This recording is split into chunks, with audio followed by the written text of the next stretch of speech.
GIGN, the Groupe d'Intervention de la Gendarmerie Nationale, better known as GIGN, was born from tragedy and necessity.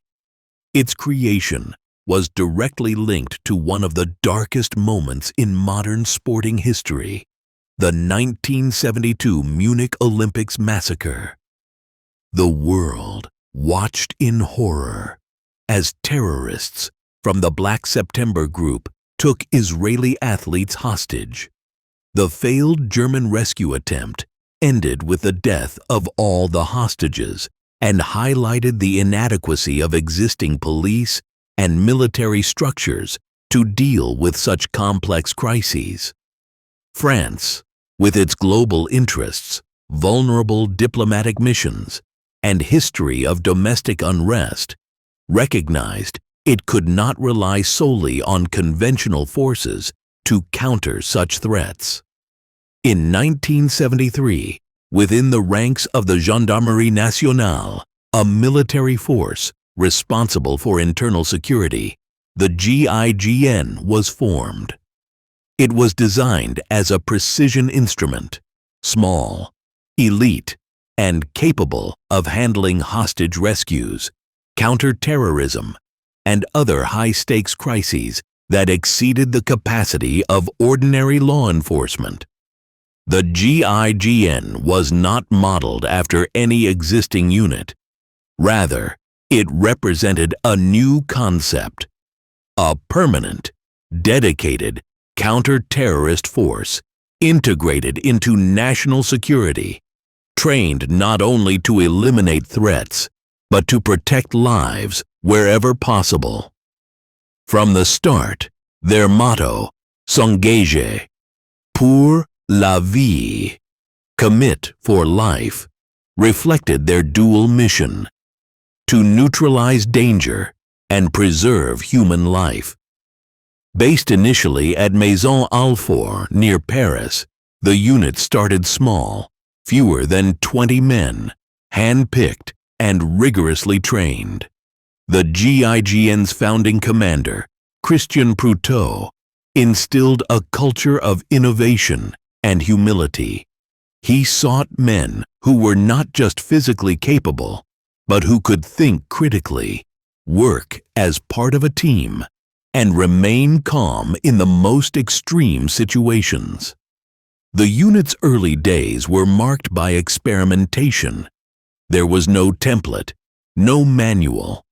Tactics were devised, tested, and refined. Weapons, gear, and techniques were adapted from both military and police sources, blended into a uniquely French approach to crisis intervention. Within just a few years, the GIGN would prove its worth, earning a reputation for precision, courage, and humanity in the face of terror. From its inception, the GIGN set a standard of excellence that few could meet. The unit's missions, often involving the lives of hostages, demanded operators with not just exceptional physical abilities, but also mental resilience, tactical intelligence, and emotional control. The path to becoming a GIGN operator is deliberately brutal, designed to weed out anyone lacking the qualities essential for success in the high-stakes world of counterterrorism. Selection begins with an exhaustive screening process. Applicants, typically drawn from the gendarmerie or other military services, must first meet stringent prerequisites: perfect health, exemplary service records, and strong recommendations from their superiors. But paperwork is just the first step. The physical trials that follow push candidates beyond normal limits. Days of endurance exercises, obstacle courses, hand-to-hand combat, and timed swims are only the beginning. Sleep deprivation, hunger, and continuous physical stress are applied to simulate the conditions operators may face during real crises. However, physical strength alone is not enough. GIGN selection places enormous emphasis on psychological evaluation. Candidates are subjected to intense stress scenarios, live fire exercises under simulated hostage conditions, decision-making under extreme pressure, and tests of their ability to manage fear, fatigue, and chaos. One hallmark of GIGN selection is the group dynamic. The unit values team cohesion above individual heroics. Assessors look for candidates who demonstrate initiative, but never at the expense of the group's mission. Ego and arrogance are liabilities. Humility, discretion, and reliability are prized. Training for those who pass lasts upwards of 14 months and is among the most comprehensive in the world. Operators are taught precision marksmanship, including advanced sniper techniques and shooting in confined spaces, explosives and breaching, from doors to aircraft fuselages, combat diving and maritime boarding, parachuting, including halo techniques, advanced driving for pursuit and evasion, hostage negotiation and psychology, counter-terror tactics for urban, rural, and aerial environments. Perhaps most distinctively, GIGN operators receive extensive training in negotiation and crisis psychology. The unit's priority is always the preservation of life. Every operator is as much a crisis manager as a warrior. Operators are also cross-trained in multiple specialities. A sniper might also be a breacher. A diver might also be a negotiator. This versatility ensures that any GIGN team can adapt instantly to changing situations. The result is a force not just physically elite, but mentally prepared to face the unimaginable, and to do so with calm precision. Since its creation, the GIGN has been called upon to handle some of the most dangerous and complex crises in modern French history. These operations have not only saved lives, but have forged the unit's legendary reputation for precision, courage, and humanity under fire. 1976, Djibouti School Hostage Rescue. One of the GIGN's first high-profile missions took place in Djibouti, where rebels took 31 children hostage in a school bus near the Somali border. In searing heat and under constant threat of execution, the GIGN mounted a daring assault. With sniper cover and close-quarters precision, they stormed the bus, neutralized the captors, and rescued the children. The operation was a resounding success and announced the GIGN's arrival on the world stage. 1994, Air France Flight 8969, Marignane. Perhaps the GIGN's most famous mission came in December 1994. An Air France Airbus was hijacked in Algiers by 4 heavily armed terrorists from the Armed Islamic Group, GIA.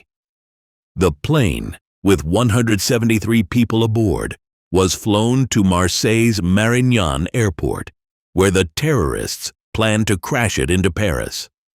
The GIGN spent hours studying the aircraft, rehearsing assault plans, and negotiating to buy time. When the terrorists began executing passengers, the order was given. GIGN operators stormed the plane in a coordinated multi-door assault under withering gunfire. In minutes, they killed all hijackers, rescued the hostages, and emerged virtually unscathed despite the chaos inside the cabin. The world watched in awe at their professionalism and bravery. Missions in Africa and beyond. The GIGN has quietly handled numerous operations across Africa and other regions where French nationals or interests were threatened.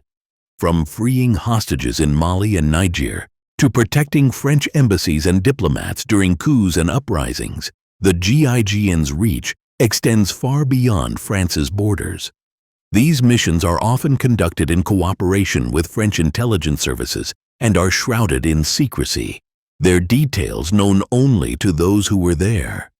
Domestic counterterrorism. Within France, the GIGN has intervened in countless standoffs, hostage situations, and terrorist threats. From foiling bomb plots to neutralizing armed gunmen, their work has saved untold lives. Following the terrorist attacks in Paris in 2015, GIGN teams worked alongside RAID and BRI units, securing sites, hunting suspects, and ensuring public safety. What defines GIGN operations is not just their success rate, but their restraint. The unit trains exhaustively to end crises without bloodshed whenever possible.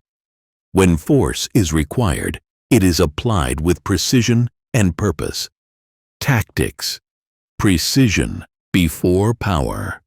The GIGN's tactical philosophy is defined by restraint, precision, and adaptability. Unlike many military units whose mission is domination of the battlefield, the GIGN exists to manage crises, often involving innocent lives, where excessive force could spell disaster. Their approach is built on several key pillars. Intelligence-driven action. Every operation begins with meticulous information gathering. Blueprints of buildings, behavioral profiles of suspects, and environmental conditions are all analyzed. No mission is launched without a deep understanding of the terrain, both physical and human. Multi-entry assaults. Whether storming an airliner, a farmhouse, or a city apartment, GIGN operators coordinate simultaneous entry points, overwhelming suspects through speed and surprise, while minimizing risk to hostages. Negotiation. As a primary weapon, GIGN operators train extensively in negotiation. They understand that words can often achieve what weapons cannot. Negotiators work in tandem with tactical teams, buying time, gathering intelligence, and seeking peaceful resolution whenever possible. Non-lethal options. The unit integrates non-lethal tools, tear gas, flashbangs, beanbag rounds, to incapacitate rather than kill when feasible. Their goal is always the preservation of life. Structure. A multifaceted force. The GIGN is structured to ensure flexibility and specialization. The unit consists of Intervention Group, the core assault teams, trained for direct action in any environment. Reconnaissance and Observation Group, experts in surveillance, intelligence gathering, and target acquisition. Sniper teams, some of the most skilled marksmen in the world, capable of surgical precision over long distances. Combat divers, specialists in maritime operations, shipboardings, and underwater sabotage. K9 units, dogs trained for detection of explosives, tracking, and subduing suspects. Negotiation and Psychology Cell, dedicated experts working alongside tactical teams to resolve crises peacefully. This modular structure allows the GIGN to tailor its response to any threat, from a barricaded gunman in a rural village to a complex terrorist attack in an urban center. Doctrine. S'engager pour la vie. At the heart of GIGN doctrine is its motto, S'engager pour la vie, commit for life. This reflects the unit's mission, to protect lives above all, to act as the shield between terror and the innocent, to master violence so that it need not be used. The GIGN believes that true strength lies not in overwhelming force, but in control of self, of the situation, and of the outcome. Every action is calculated, every bullet accounted for, every life weighed in the balance. Equipment, tools of precision. GIGN operators are equipped with some of the most advanced and specialized gear in the world. Unlike conventional military forces, their equipment is tailored for surgical intervention where precision is paramount. Firearms, HK-USP and Glock 17 pistols, reliable, adaptable sidearms. HK-MP5 variants, SD for suppressed use, ideal for close-quarters battle, CQB, prized for their accuracy and controllability. SIG SG-550 and HK G36 rifles, compact, modular rifles for general engagement. FRF-2 sniper rifles and PGM Hekate-2 for long-range precision shooting, capable of disabling a target or even lightly armored vehicles. Breaching tools, explosive charges, hydraulic rams, and custom breaching shotguns allow GIGN teams to gain entry swiftly, even into fortified structures or aircraft. Personal equipment, body armor designed for high mobility, ballistic shields, night vision devices, thermal imaging, and advanced communication systems ensure operators can function seamlessly in any environment, urban, rural, aerial, or maritime. Vehicles, specialized tactical vehicles, helicopters for rapid deployment, and fast assault boats extend GIGN's reach across land, sea, and air. Technology integration. GIGN operations are driven by cutting-edge tech, from drone-assisted surveillance to real-time biometric data and building schematics fed into operators' heads-up displays. Technology amplifies their effectiveness. The unit employs advanced tracking systems, encrypted communications, and data fusion centers to coordinate complex operations with police, military, and intelligence agencies. The modern role of GIGN today. GIGN is more than an elite intervention force. It is a national shield against terrorism, ready to intervene anywhere in France or in French territories overseas. A protector of French citizens abroad, often tasked with safeguarding diplomats, embassies, and critical infrastructure. A key player in international cooperation, training and working alongside counterparts like RAID, Belgium's DSU, and Spain's GEO. A responder to hybrid threats, from cyber-physical attacks on airports to coordinated multi-site terrorist incidents. In recent years, GIGN teams have been pivotal in responding to attacks on French soil, working in tandem with RAID and BRI to neutralize threats and protect the population. A force always evolving. As threats change, so too does the GIGN. The unit continuously refines its tactics, invests in new technologies, and updates its training to meet the challenges of the 21st century. Yet its core values remain unchanged: courage, control, and the sanctity of human life. Thank you for exploring the world of the GIGN. If you found this documentary insightful, don't forget to like, comment, and subscribe to Secrets of Armies. Join us next time as we reveal more about the world's most elite forces.